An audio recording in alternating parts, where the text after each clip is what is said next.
alas kakimu. Aku tertunduk malu saat pertama lihat wajahmu. Kau seperti ibu yang tak pernah mengeluh meski terluka hatimu.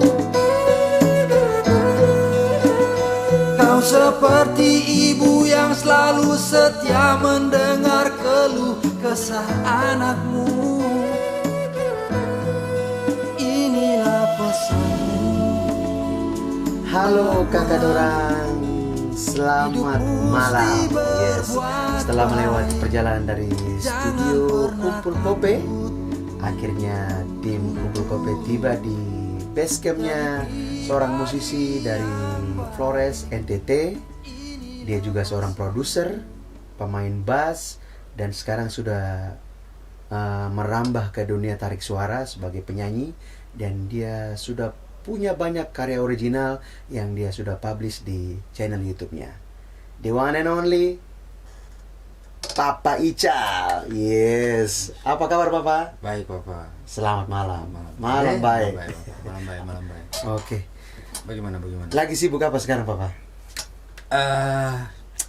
Kalau sekarang ini karena corona ini, jadi kebetulan ada teman minta bikin musik untuk cover begitulah. Oh, cover Iya. buat produce buat Iya, orang ya? Produce orang.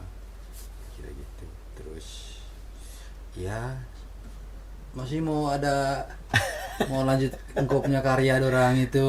Ada sedikit utang. Ada sedikit utang yang harus saya lunasi. Gitu. Oke Bapak, Iya. langsung saja nih. Oke. Pertama kita ucapin terima kasih, Oh iya, terima kasih. dari tim Kumpul Kope. Papa Oke. Ical bisa mau terlibat di sini. Iya. Terus walaupun berapa kali kita reschedule ya, Iya, betul. karena masing-masing sibuk. Tapi iya. akhirnya hari ini kita sudah ada di, bisa dibilang ini istana, Iya. rumahnya Papa Ical untuk berproduksi, Iya. mengeksplor kemampuan diri Iya. Papa Ical. Siap. Sekarang kan Papa Ical sudah merambah menjadi, selain jadi pemain bass kan, basically sebagai basis ya. Sekarang sudah jadi Iya. produser, terus mulai bernyanyi lagi. Iya. Sejak kapan mulai merambah ke dunia produser dan tarik suara? Sebenarnya begini, ada pepatah yang bilang kehidupan itu dimulai ketika kau berumur 40 tahun. Oh, Saya ya. lupa bahasa Inggris itu apa, tapi ya ada Let's start pepatah. from 40. Iya. Ya. Jadi sebenarnya begini, saya termasuk orang yang suka berkarya. Saya suka sekali berkarya. Jadi apapun yang ada di siapnya kepala itu saya tuangkan. Terus kemudian ada beberapa karya yang saya coba tawarkan ke teman-teman untuk bantu saya. Kau bisa nyanyi ke tidak? Tapi saya pikir kok rasanya kok nggak dapet gitu dia nyanyi gitu. Iya. Akhirnya itu tadi, kepercayaan diri timbul itu. Ya itu tadi yang saya bilang, live kehidupan dimulai ketika kau umur 40 kan. Saya bilang, oleh saya punya karya, tidak apa-apa lah saya saja yang nyanyi. Toh kalaupun ini jelek, ya Jelek saya menurut saja, orang mungkin ya. Ya. biar saja saya yang menerima akibat dari itu toh, daripada saya harus melibatkan orang lain gitu kan. Saya pikir sudahlah, lebih baik saya saja yang nyanyi gitu kan, karya-karya saya semua itu. Karena saya pikir dengan adanya era sekarang itu, saya pikir begitu banyak sekali orang yang sebenarnya punya rasa percaya diri yang tinggi kan. ya. Termasuk saya belajar dari engkau juga. Asik. Kau selalu bilang bahwa kita harus bangga dengan karya sendiri kan. Maka saya pikir wah, saya harus bisa seperti itu juga gitu. Saya pikir kan, toh ya menurut saya percaya itu bahwa karya itu memang tidak bagus bagi semua orang gitu kan. Tapi paling tidak kita tidak bisa mengharapkan kita punya karya akan dibilang bagus oleh semua orang, karena tidak ada yang bagus gitu loh. Tidak semua orang bisa bilang bagus, pasti saja ada yang bilang jelek. Tapi paling tidak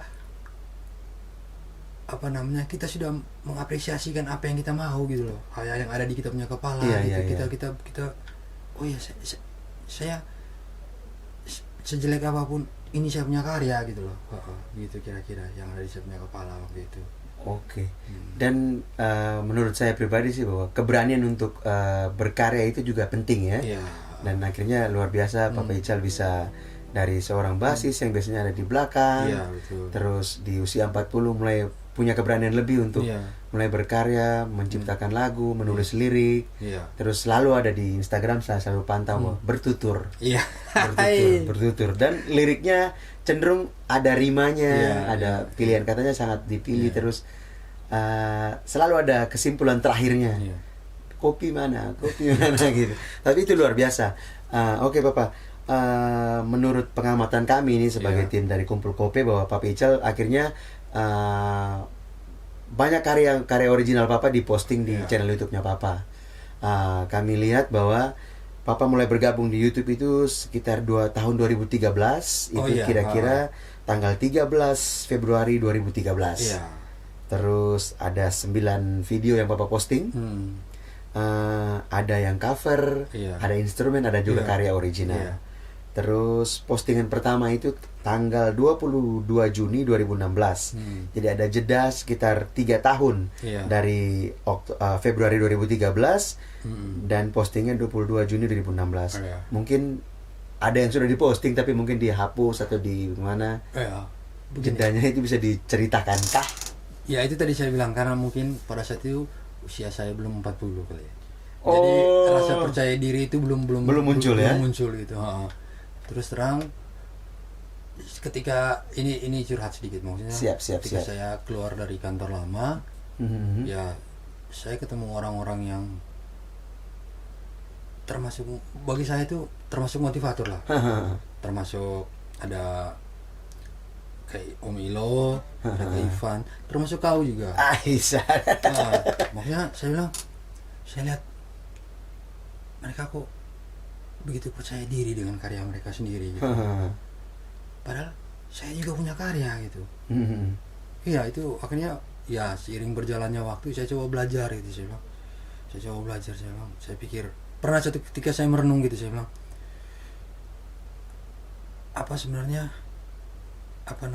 saya merenung coba untuk menggali saya punya ini loh kemampuan gitu kan. Karena jujur waktu di kantor lama dulu setiap ada pekerjaan musik maneswan mereka butuh penyanyi suara laki-laki, pasti selalu saya yang ngisi suara. Jadi misalnya ada lagu masuk ini ke kantor gitu kan, terus mereka butuh kantor kan kerja musik, musik ya. Mereka suruh saya yang isi vokal guide. Ketika saya isi vokal nanti data itu mereka kirim ke klien. Kalau untuk vokal laki-laki biasanya saya selalu dipakai. Itu untuk guide kah atau untuk guide. Guide itu akan dikasih ke artisnya siapa misalnya. Kalau artisnya laki-laki pasti selalu saya yang isi vokalnya. Oke, I see. Makanya saya pikir kalau saya tidak mulai kapan lagi? Karena saya berpikir begini kan,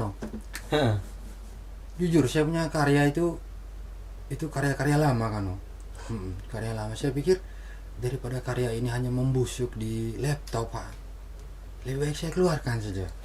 Ada beberapa yang bisa ada beberapa yang bisa teman main, engkau pernah bantu saya juga kan, saya coba ajak kolaborasi. Dan ada beberapa yang memang menurut saya kayaknya saya yang lebih pantas nyanyi ini lagu.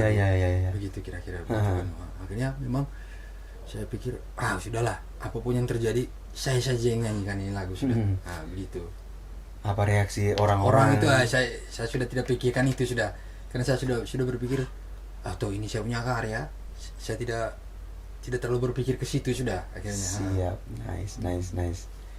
Oke, yang menarik di sini postingan pertama yang kita pantau itu tanggal 22 Juni 2016 di YouTube-nya Richard Saverius Silly, nama channelnya. Itu judulnya adalah Selova. Selova itu ada kolaborasi Papa Ical dan salah satu pemain piano namanya Reino Lois. Itu dia ada 194 viewers. Lagunya menarik karena ini bercerita tentang My Little Daughter ya. Itu inspirasinya apa sehingga Papa berani untuk menjadikan dia sebagai postingan pertama di menjadikan itu Selova ini sebagai postingan pertama di channel YouTube-nya Papa Ical? Ya, jadi waktu itu anak perempuan saya lahir gitu loh, Papa. Jadi saya jujur saja, saya ini orang yang paling susah bikin lirik. Jadi hampir semua karya-karya yang saya buat itu dari musik semua. Dari musik dulu. Oh, ciptakan musik dulu, baru ciptakan lirik musik, belakangan. Lirik belakangan. Termasuk lagu itu. Itu masih notasi itu yang Oh. ini. Oke.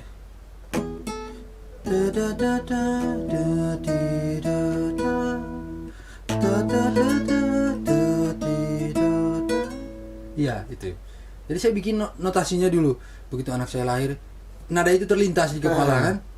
Tapi sayangnya sampai sekarang saya belum bisa, saya tidak temukan lirik yang pas sampai sekarang ini. Oh. Begitu. Jadi hampir semua saya punya karya-karya itu selalu mulai dengan musik. Musik dulu. Saya ambil gitar atau saya ambil bass gitu, saya bikin pattern gitu. Wah, ini asik nih. Terus saya kembangkan. Baru lirik belakangan. Oke. Itu. Tetapi di video itu sepertinya ya ekspresi Papa ini kan kita pantau bahwa salah satu musisi yang ekspresif. Oh. Ya, ekspresif ya. Dalam arti setiap lagu yang dibawakan, kalau groove ya berarti ekspresinya groove. Ketika sedih, ekspresinya sangat sedih gitu.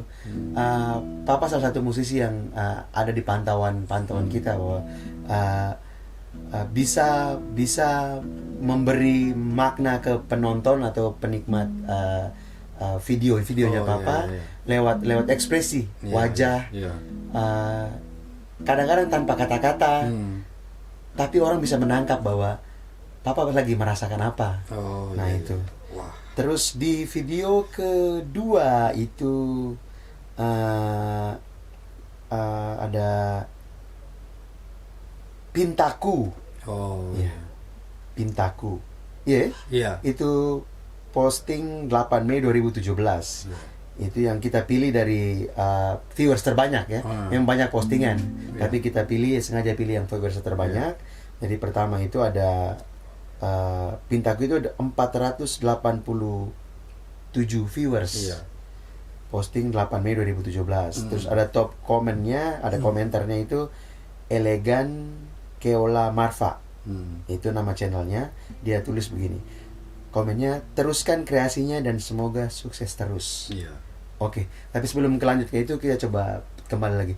Menurut Papa sendiri, YouTube itu apa sebenarnya? Apa manfaatnya? Terus apa sebenarnya YouTube buat Papa? Apa makna YouTube buat Papa gitu? YouTube buat saya itu adalah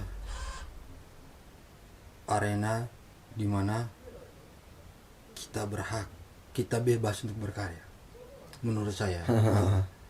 Nanti akhirnya biarkan saja orang yang menilai. Karena pada prinsipnya begini. Saya dulu belajar di kantor lama itu bahwa tidak ada karya yang jelek. Karena karya itu adalah jujur. Jadi kalau menurut saya sesuatu yang jujur itu bukanlah hal yang jelek sebenarnya. Tinggal masalah kemasannya saja. Kemasan dan kemampuan penikmat untuk beradaptasi. Iya kan? Iya, setuju. Karena itu tadi maksudnya akhirnya saya berpikir YouTube itu bagi saya adalah sarana di mana kita bisa berbagi sudah di situ. Kita punya wadah di mana itu kan gratis. Kalau dulu kita berjuang susah setengah mati untuk masuk TV. Kita berjuang setengah mati untuk masuk label. Orang harus dengar kita punya karya dan kadang-kadang kita mesti permisi ketok pintu, "Bang, tolong dengar saya punya karya." Cocok nggak, tidak masuk nggak dengan situasi yang sekarang, masuk nggak buat anak muda. Ya kan? YouTube itu membuat kita saya bersyukur sekali ada YouTube tuh, bahwa membuat kita percaya dengan kita punya karya gitu loh. Karena saya percaya bahwa apa yang jujur itu pasti ada saja yang dengar, walaupun itu volumenya sedikit. Persoalan nanti banyak orang yang dengar atau menikmati atau terinspirasi dengan kita punya karya, saya pikir itu bonus lah. Tapi yang pasti bahwa kita jujur dengan apa yang kita buat itu. Iya, itu sih sebenarnya bagi saya YouTube itu mengajarkan kita untuk ya kita jujur apa adanya. Jadi diri sendiri, Jadi diri ya. sendiri, kita bisa bikin karya, ya sudah, taruhlah saja di YouTube gitu. Luar biasa, Oh. kakak Doran ya. Oke, apa makna subscribe buat Papa dan juga apa makna viewers buat Papa dan komen di kolom komen di YouTube buat Papa? Kalau saya tidak terlalu peduli sebenarnya ke hal itu, karena bagi saya karya itu tadi, maksudnya kalau kita terpengaruh oleh hal itu, akhirnya kita tidak akan jujur lagi, Kak. Benar. Kita akan terus berpikir bagaimana supaya saya bikin karya Supaya supaya viewer banyak banyak, viewer banyak, subscriber banyak, supaya Komennya banyak. Itu yang makanya saya berusaha untuk tidak terpengaruh oleh hal-hal itu, kan. Tapi dari komen kan kita bisa tahu apa reaksi mereka. Oh iya, itu betul. Ya, ya. Ya. Kalau komen, ya saya kalau komen itu berarti memang mereka benar-benar mengapresiasi apa yang kita buat, kan gitu. Kalau itu ya saya jujur saya terima kasih dengan hal-hal itu. Tapi kalau saya harus berpikir untuk nanti orang komen saya punya lagu itu seperti apa ya? Orang suka atau tidak ya?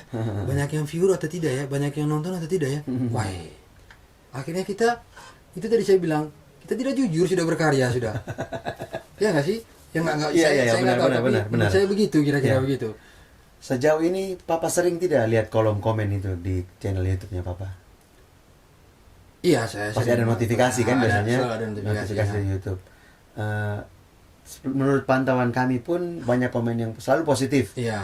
Hampir semua positif. Ada yang dari orang yang mungkin kita tidak kenal, Iya, gitu. betul. Mungkin Papa juga tidak Iya. kenal, tapi mereka memberikan komen yang positif. Iya. Berarti bisa dibilang bahwa karya itu sampai ke hati mereka. Iya. Iya. Dan setuju. mungkin bisa merubah cara berpikir atau Iya. karena cenderung bahwa karakter pendengar atau karakter Iya. penikmat musik atau penikmat lirik, Iya. dia berusaha mencari ruang dalam dirinya untuk bisa memasukkan Iya. lirik dan karya yang Papa Iya. ciptakan itu Iya. ke dalam itu. Iya. Nah, terus yang menarik perhatian ini adalah lagu yang diposting tanggal itu namanya Rindu. 12 Juni 2017. Itu judulnya Rindu, itu 378 viewers, ada 8 komentar. Komentar itu dari seorang perempuan, dia namanya Tia Nun, nama channelnya. Dia bilang, "Adem euy, dengerinnya." Nah, Rindu. Di Rindu itu pokoknya Papa jujur sekali sepertinya, kayaknya lagi merasakan sesuatu yang ini di lagu itu di itu inspirasinya bagaimana ya? Jadi ini jadi dulu itu Lagu Rindu itu. waktu ini masih cerita pengalaman kantor lama. Kantor lama. Jadi waktu di kantor lama itu kami sering mengadakan tour, kita manggung di luar kota, Luar negeri juga ya? sampai luar negeri juga segala macam. Jadi satu ketika tuh manggung saya masih ingat itu kalau nggak salah manggung di Medan deh, manggung di Medan. Pada saat itu tidak bisa komunikasi sama anak, handphone mati, segala macam, ya kan? Gimana sih kita rindu sama orang? Berapa lama di sana Bapak? Waktu itu kita tur Sumatera itu hampir 2 minggu apa. Jadi pernah satu ketika tuh, waktu itu handphone mati Gimana kita begitu, ya namanya kita masih punya anak Iya. kita rindu sekali pingin dengar suara anak gitu kan, pingin dengar dia punya suara, tapi kita tidak bisa berkomunikasi dengan dia. Ya akhirnya tiba-tiba terlintas di kepala sambil gitar, saya bikin begini pertama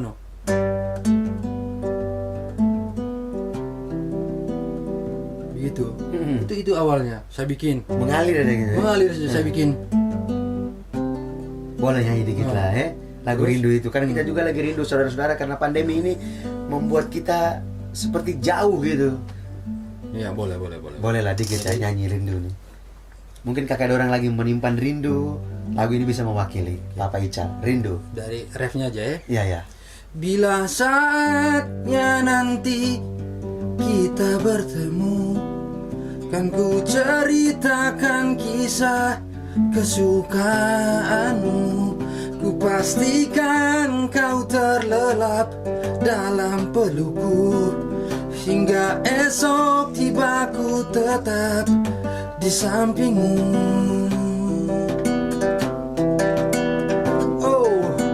Di saat kita begitu merindu kepada siapapun yang membuat kita berarti, di sudut sepi kita merintih meski ramai kita bersedih. Kepada anginlah kita meminta, kepada rembulan kita memohon, untuk sampaikan rasa rindu yang begitu mendalam untuk dirinya. Angin tolong sampaikan pesan rindu untuknya. Gitu, Luar biasa, Papa Ical. Terima kasih. Beberapa lagu yang Papa tulis, yang lagu original Iya. ya, itu saya ketika saya mendengar, karena saya tidak mau terlihat bodoh di depan Papa Iya. Ical ya. Artinya bahwa lirik yang Papa tulis itu rimanya ada, terus rasanya kuat. Kita seperti lagi membaca buku atau membaca sebuah buku puisi dan dikasih musik. Wah, Jadi mendengar karya Papa Ical, walaupun terima kasih. ada cover, karena ketika saya melihat video cover, saya selalu ke Kumpul Kope selalu skip. Karena kita coba menggali seorang musisi itu dari karya aslinya. Karena sekuat apapun kita punya suara, kita bermain, kita nyanyi bagus, tetapi ketika kita cover, kita cenderung masuk di dalam dimensinya penyanyi aslinya. Oh iya, yang betul. punya lagu. Setuju. Dan kita berusaha untuk menunjukkan diri kita di situ, tapi terkadang aura dari lagu dan pencipta aslinya itu lebih kuat. Iya, betul. Dan seperti yang Papa bilang tadi, bahwa Papa sedikit menemukan kesulitan ketika lagu Papa, karya Papa itu diminta orang lain untuk menyanyikan. Karena bisa kita tangkap bahwa lirik yang Papa tulis, rasa yang Papa sertakan dalam karya itu memang original, bahwa itu dialami oleh seorang Papa Ical. Dan terbukti dari lagu Rindu itu, saya terhanyut. Semua rasa rindu itu terhanyut. Semua kakak orang juga terhanyut. Nah, yang paling menarik adalah lagu yang terposting terakhir. Itu judulnya adalah Ibu Berpesan. Banyak tune yang menurut saya, banyak tune yang agak sedikit meleset, tapi dia itu hilang karena rasanya dapat. Bagaimana Papa menggambarkan bahwa pesan dari Ibu Berpesan itu bahwa jadilah yang terbaik, lakukan yang terbaik. Dan nada notasi lagu itu tidak jarang penyanyi menciptakan notasi yang seperti itu. Papa Ical dapat sekali itu, dan melibatkan featuring di situ ada Martahan ya. Iya, betul. Dia bermain suling Batak ya. Iya, sama Hasapi. Itu diposting tanggal 7 Juni 2020. 190 viewers dalam waktu 2 minggu. Menurut saya dibanding karya-karya yang lain, bahwa karya ini begitu cepat dia dapat viewers, karena kita hitung waktunya ya. Dalam 2 minggu ini, karena perbandingan lain 378, 48, tapi itu bertahun-tahun ya. Ini dalam waktu 2 minggu segitu. Terus ada 7 komentar. Top komennya tuh kita lihat dari Junggul Meong Sound Session. Dia tulis dengan capital semua. Dahsyat, keren bang, sukses. Dan ketika Papa posting pertama kali di Instagram, terus di YouTube, saya langsung cari ke YouTube-nya, pengen tahu fullnya seperti apa. Itu dahsyat sekali. Jadi kakak orang harus langsung lihat di channel YouTube-nya Papa Ical, Richard Saverius Silly, lagu Ibu Berpesan. Papa bisa sedikit sharing ke semua soal apa di balik lagu itu, dan sepertinya durasi lagu itu tidak kok cepat sekali gitu. Karena videonya juga unik, pemain cahaya juga unik. Jadi apa inspirasinya, terus berapa lama prosesnya? Kalau itu lagu itu termasuk lama, itu hampir 3 bulan. 3 bulan prosesnya ya? 3 bulan tuh, karena begini, kalau inspirasinya itu dulu saya pernah dikasih dikirimin foto sama teman, itu tulisannya Bunda Teresia. Mungkin kalian pernah baca juga. Yang dia bilang, selalulah berbuat baik walaupun orang bilang itu, walaupun orang menganggap kau buruk. Iya. Jadi kau haruslah tetap berbuat baik. Itu intinya kita hidup. Itu ada tulisannya Bunda Teresia. Seperti itu. Itu yang menginspirasi saya, no. Karena menurut saya mudah-mudahan saya salah, tapi menurut saya itu setiap ibu selalu mengajarkan tentang kebaikan. Pasti saya. Jadi rasa kebaikan yang lebih, menurut saya lebih kena itu adalah ketika ibu yang berbicara. Seperti kita punya mama di rumah, toh? Iya. Mama kita punya di rumah itu, ya mungkin masing-masing orang punya pengalaman beda ya. Tetapi sepengetahuan saya tuh, seorang ibu itu dia tuh selalu tersenyum juga, walaupun hatinya terluka gitu. Dan sepertinya dia tidak mau melihat kita susah ya. Iya itu. Makanya itu luar biasa. mungkin orang kalau orang bilang surga berada di bawah telapak kaki ibu itu betul. Itu betul. Saya juga percaya itu, Papa. Maksudnya ibu tuh selalu berdoa untuk kita kita punya mama itu. Tanpa kita sadari. Dan dia selalu berusaha bangun lebih pagi daripada kita. Iya. Menyiapkan apa suatu tanpa kita minta. Iya, tanpa kita minta. Tanpa kita bicara, dia sudah tahu apa yang mau kita bicarakan. Iya. Dan dia juga lebih dekat dengan kita Iya, gitu kan. Kita lama ya 9 bulan dalam dia punya. Dalam rahimnya dia. Itu luar biasa. Dan pemilihan sound segala macam. Dan ya bisa dibilang bahwa Papa adalah sebagai produser, Papa sebagai penyanyi, Papa jadi penata vokal sendiri, sebagai musik director sendiri. Terus untuk videonya juga Papa sutradara sendiri ya sepertinya ya. Sehingga dia menjadi satu kesatuan yang memang tidak terlepas bahwa orang menilai apa, tapi menurut kami, pengamatan kami, bahwa lagu itu sampai di hati.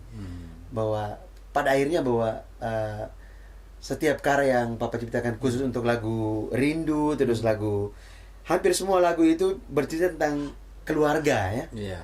Yang kita ini empat lagu itu dari Selova, terus Rindu, terus Ibu Berpesan, itu semua tentang keluarga, semua tentang perjalanan, soal apa yang Papa rasakan. Dan Papa menggambarkan begitu indah dari segi lirik, segi musik, sound, dan sebagai macam. Dan itu sampai ke hati saya yang mendengar, mungkin kakak dorang semua mendengar.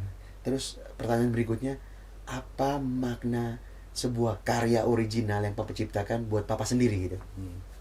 Terlepas dia sudah diposting atau belum diposting gitu. Begini, mungkin kau lupa, kau pernah bilang sama saya, kita hidup itu harus ada legacy. Itu kata-kata kau yang ngomong sama saya. Jadi kau bilang, mungkin kita tidak menikmati kita punya karya, tapi kita punya anak nanti. Bagaimana ketika dia buka YouTube gitu toh, dia, wah ini karya bapak gua loh. Saya tidak bisa bayangkan bagaimana perasaan kita waktu itu ya. Walaupun kita mungkin kita sekarang tidak merasakan hasil dari itu toh.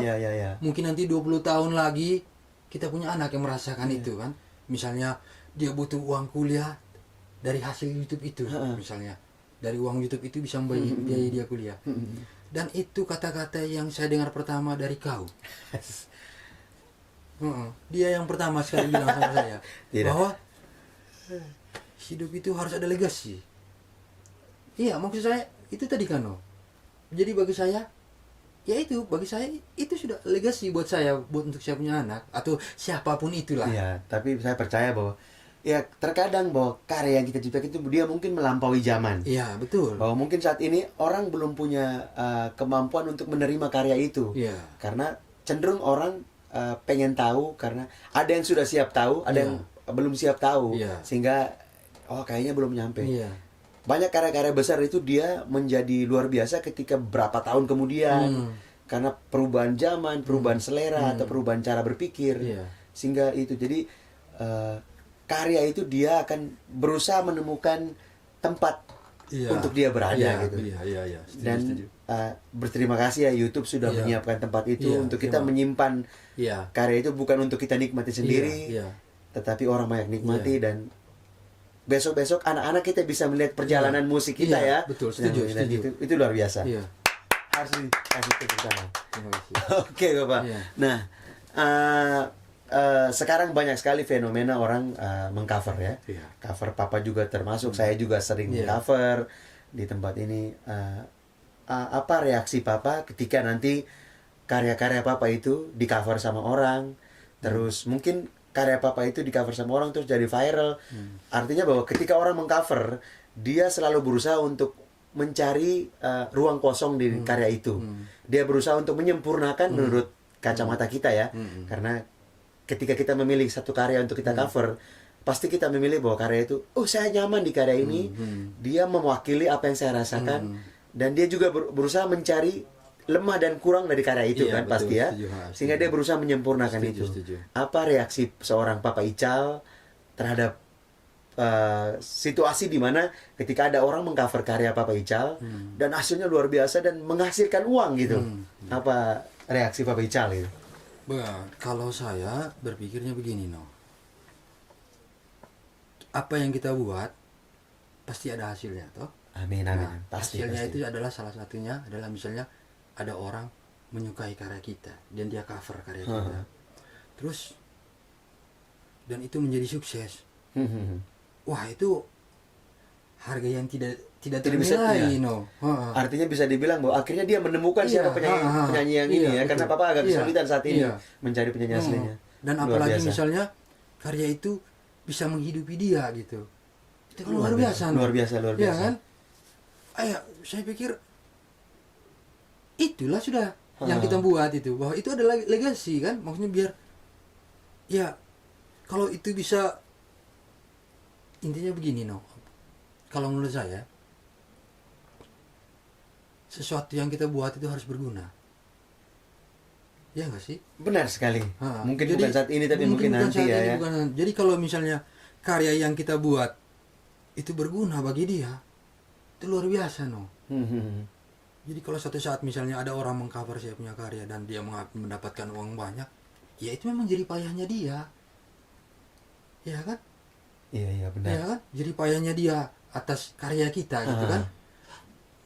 Saya tidak akan tuntut dia. Saya bilang, kau sudah bawain karya gua, sini bayar gua, itu kan karya gua. Buat apa? Ya kan? Luar biasa. Seniman sejati ya. Seniman sejati. Menurut saya begitu, menurut saya begitu. Iya, dan hampir semua lirik Papa itu kan selalu motivasi ya. Iya. Selalu motivasi, selalu menyiratkan bahwa sesuatu itu punya makna indah di balik ya, entah itu sedih. Sedih juga punya makna indah buat kita untuk kita bisa merefleksi ya.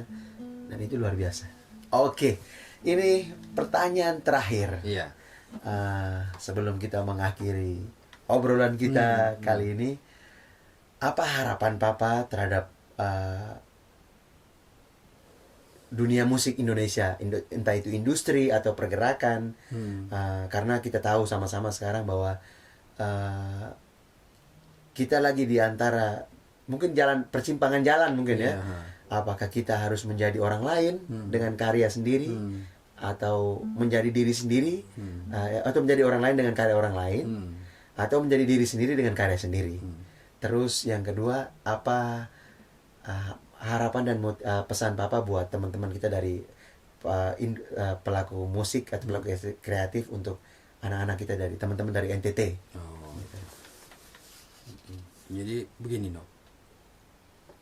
saya percaya bahwa Tuhan sudah menciptakan kita itu berbeda-beda Terus Tuhan sudah kasih kita talenta masing-masing orang kan.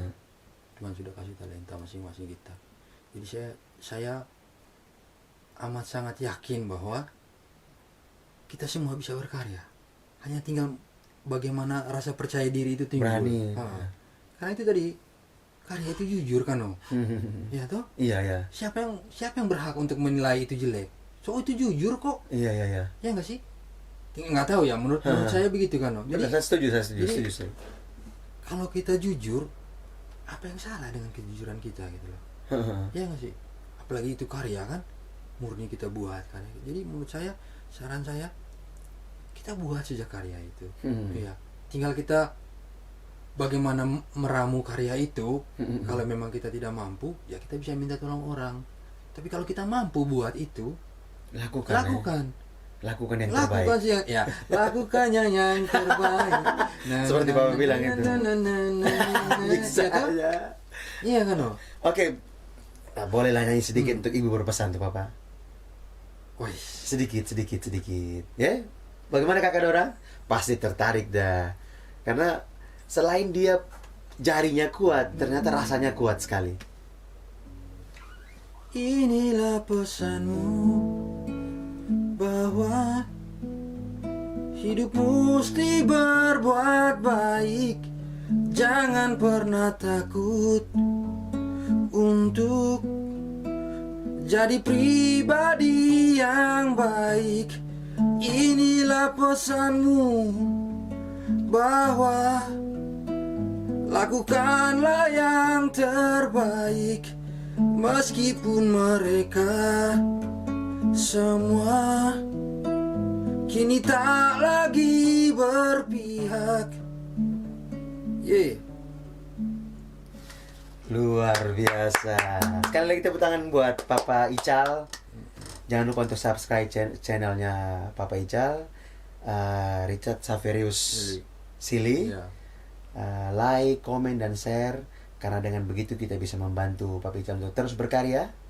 Walaupun tadi Papa Ical meyakini bahwa kebaikan itu tidak harus lewat benda, tapi mungkin lewat karya. Karena dengan karya kita bisa menjadi pribadi yang jujur, menyebarkan kebaikan lewat karya. So, kita ketemu lagi di obrolan berikutnya. Sekali lagi, respect dan cinta yang luar biasa buat Papa Ical. Wah, terima kasih. Kakak ada orang semua, salam kumpul kope. Kumpul karya original pemusik. Yeay.